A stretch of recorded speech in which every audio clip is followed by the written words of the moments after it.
Jen. Makapunta na ako doon. Yun ang ano nila. Kaya tingnan mo, hindi siya lalong sila sama ngayon.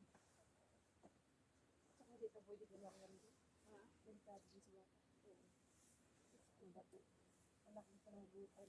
Ah, may daan pa doon sa likod. Oo. Doon kayo dumaan dati. Hirap doon siya kasi walang ano. Hawakan. Dapat dito kayo sa harap dumaan. Yung likod dyan. Hindi nga namin alam pa. Mamanang oh, ngiti. Ha? Ngiting tagumpay. Ngiting pagod. Tagumpay. Dahil nakakapunta sa Calvary. Tignan mo oh. Calvary. The Calvary. The Calvary. The Calvary. Yung bato talaga oh. Tignan mo siya sa Oo dito. nga, oh. Parang mga Oh, tingnan niyo yung mga bato, mga angel, oh. Tingnan niyo. Parang yung mga bato sa ano, sa dagat. Sa ilalim ng dagat. Ayan, oh. Diba?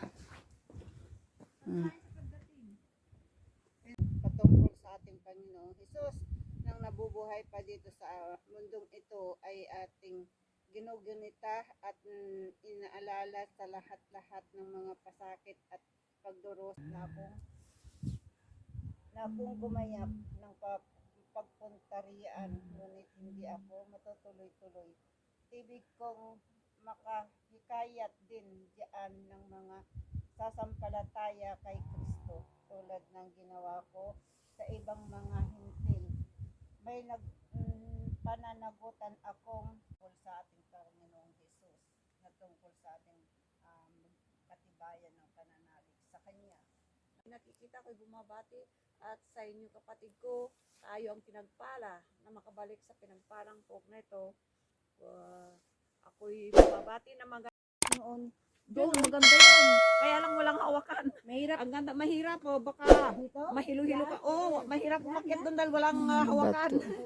Pero maganda ang daan, flat. Hindi kagaya dito na matatarik. Ang bato. Pero mahirap din ang hagdan ah. Eh, pababa na tayo, maganda na eh. Kanina nagpaakyat. Medyo.